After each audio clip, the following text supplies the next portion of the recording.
Hey guys, welcome back. It's been a minute, that's for sure. Glad to have you here on the Service Without Excuses podcast. We are bringing it back.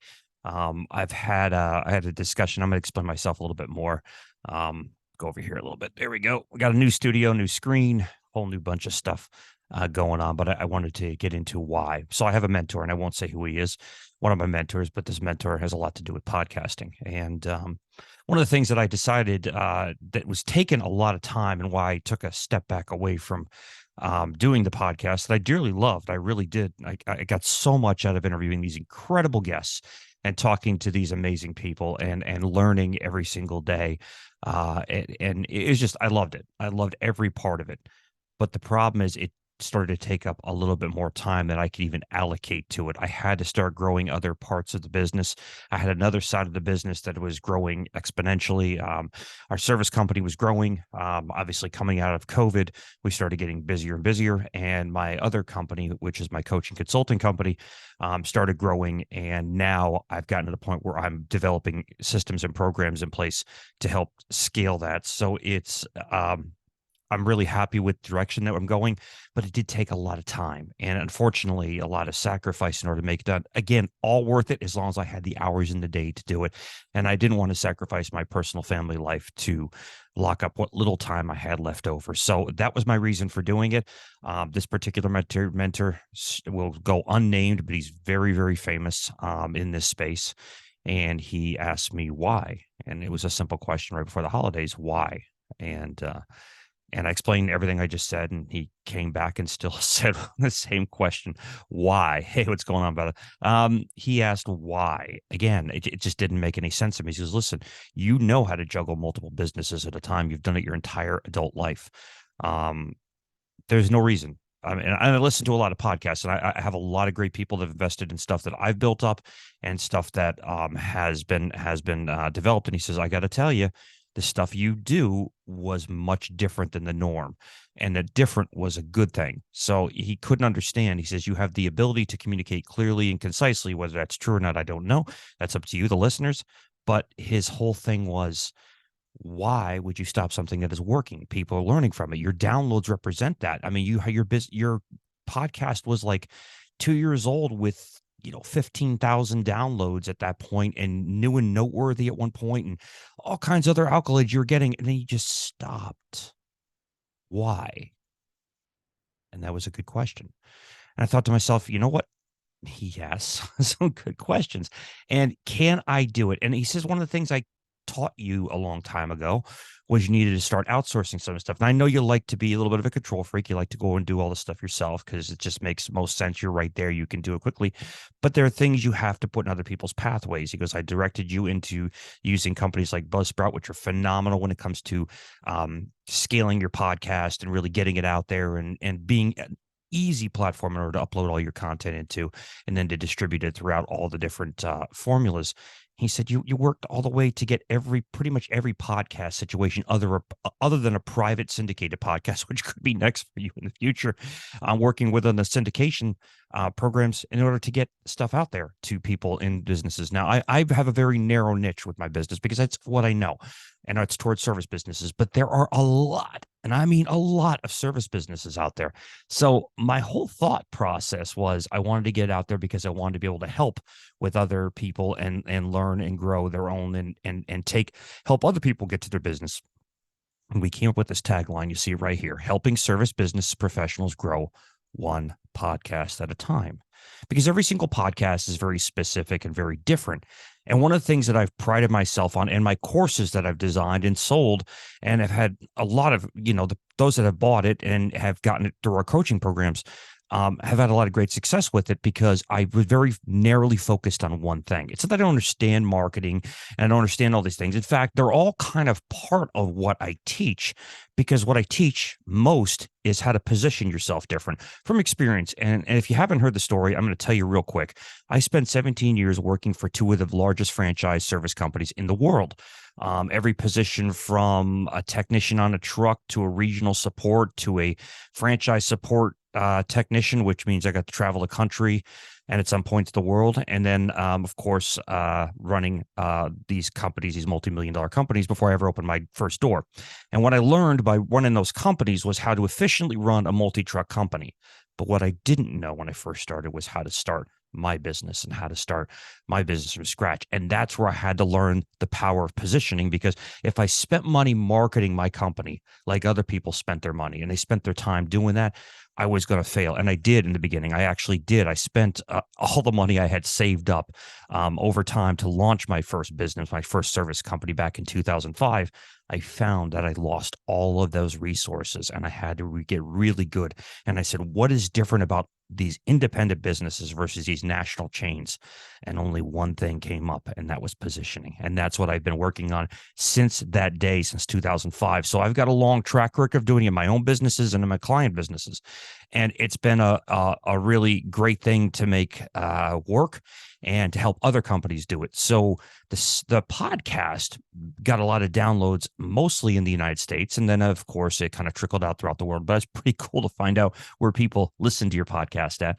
And I'm really teaching them actually positioning through the podcast. And I'm like, you know what? I need to make sure there's a free resource out there of people that don't have to go through all the stupid, moronic mistakes that I made and the painful lessons right up to divorce, to learn them. You know, there is a much better way. And I know that's a cliche. People say stuff, oh, there's always a better. There truly is a much better way to do something if you are willing to take the action to do it. So the positioning was my niche and how I helped service companies in coaching develop their positioning models in their business. And positioning encompasses everything from marketing to systems to operations to diversification and so on. All things we teach in our courses, all things we teach to our clients. But I needed to be able to narrow that down. And when I could narrow that down and put that in my messaging and in my courses, I knew that I would be able to develop something here. And I know that being that and talking to this mentor, and him asking me why 6-7 times in the easiest terms possible. And this mentor is quite a bit younger than I am. So it's always interesting to have somebody that's a lot younger than you tell you, he's much more successful than I am by far. But to tell you, why would you stop something that is working? And that's what I decided. You know what? I'm going to relaunch this thing. I'm not going to have us focused around guests all the time, although it will be part of it. Guests will still be part of the show. I'm still going to get them. But I want to make sure that the messages are very specific and geared toward what I can offer to you, the listener, the person that's watching this on YouTube, wherever you're getting it from. So the whole thing of this course was to be able to have this developing. So in that point of this podcast, I'm not going to always make them necessarily as long as I used to. I'm going to make them, sometimes they're going to be 30-40 minutes. Sometimes they're going to be an hour. Sometimes they're going to be 10-15 minutes.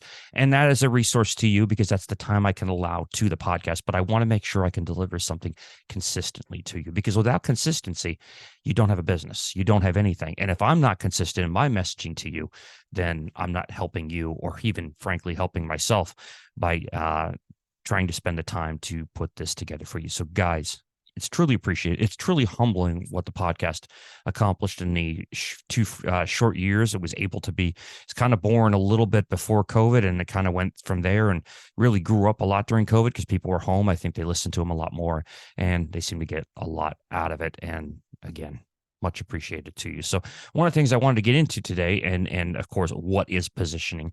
Because I just had somebody that's prospect on the phone and actually on a Zoom call. And he says, I don't understand what this positioning is. I know what marketing is. And I says, listen, marketing is it's different than positioning, but it's also part of it. So in positioning, there's position marketing, position systemization, position diversification, positioning, operational. There's everything you do has a position component to it. So it's not that the one is different than the other. It's that they all have components of positioning in their business. Positioning is what separates you from another company and how you're doing within your marketplace, where marketing is just a generalized message that might be slightly different from market to market, but it's still marketing. It's getting your message out to the masses and getting them to know, like, and trust you, as John Jantz always says. And I couldn't agree with him more. So that was the big thing. But positioning that message and crafting that message is all part of what I do when I teach people. And it's also what I'm going to be doing here on the podcast. And I have a little bit of we're going to share the screen here one second. Bear 1 second just to get this thing over. I'm still getting used to this, but this was something that was written by Headley. And Headley, I'm going to go back up here real quick to his full name so I don't screw it up royally like I probably always got a video. A Headley Swan, a digital marketing strategist at Dash. I really, and I will put a link in the show notes here to this, but it really does show in a nutshell different things. And I agree very much with what he says. You're crafting a position. You're crafting what is your position, what is your messaging to the marketplace, what do you do that makes you different, and why should a customer, in Dan Kenny's words, choose you over all other potential competitors out there? Why should they choose you? For us, a big part of positioning I talk about, it's in my book, Welcome to the Review Society. If you haven't gotten to, go to Amazon, look it up, or look up my name, Rob M. Lyon. I'm not trying to sell it to you. Go get it. In fact, if you go get it, I'll even send you some other stuff. So let me know if you do. But the point of Welcome to the Review Society is I use reviews as a positioning method in my business, a big positioning, a big leveraging point in the positioning of my business by using other people's reviews. So how to build a position, craft a position. Crafting a position for me is having others talk about our company, having others talk about why they should choose us, and why they should consider hiring our service company, Jersey's Best here, and of course, New Jersey. And why would somebody want to, hire us? So other people's reviews, other people's feedback, and things like that are much more powerful than what I could ever say. So I could tell a customer and a client on the phone, hey, we're the best. We'll do the great job. We're family owned. We care about our clients and customers. And that's all cheap talk versus what somebody else has to say. In fact, the somebody else's are in the hundreds and 500 plus now in 3 years, a little over 3 years of the business. So that's a lot for a short period of time. And I get a lot of work from that. Well, that's crafting a position in the marketplace, telling a consistent story. Well, one thing we're known for in our business is consistency. We know we deliver consistent result the best we possibly can for our clients. We know if we go in there, it's going to be the same process of putting from the time we show up to the job site. Let me go back from the time we let the client know we're on our way, narrowing that 1 hour time frame down to like exact time, pretty much minus a minute or two. Never know with traffic. To putting on shoe booties on our feet, to showing a professional uniform that's detailed, to handing the client a card. Yes, a card. It's still a very valuable way to do business. In fact, we hand them a couple different cards. So, being that said, we look at it and say that's a consistent story we are telling our clients. We are contrasted to the competitors. So one of the big things we hear from our clients, and they'll never hear it about us because we practice what we preach. We really do. Is we showed up, we answered our phones, we booked the job. I was able to book your service online. It was simple and easy. I didn't even need to talk to somebody. And what did you spend on that? Because that program has to cost a fortune, which it did. Great program. I've had him on the podcast, and I'll have him on again here in the near future, of why you should think that way going forward. But that's a contrast to the competitors. Ease and convenience for them. What makes it easy for them? What makes it simple for them to want to hire us? And focus on ideal prospects. Who do we want as clients? Customers are nice, but they're customers only one time. With our business, our entire goal is to take that customer and turn them into a client. And if they're not going to become a client, we want to move on from that. We're not looking for one-time transactions with our clients. We're not looking to do only one job. If that person's calling us once and is moving out of state, we know that's it.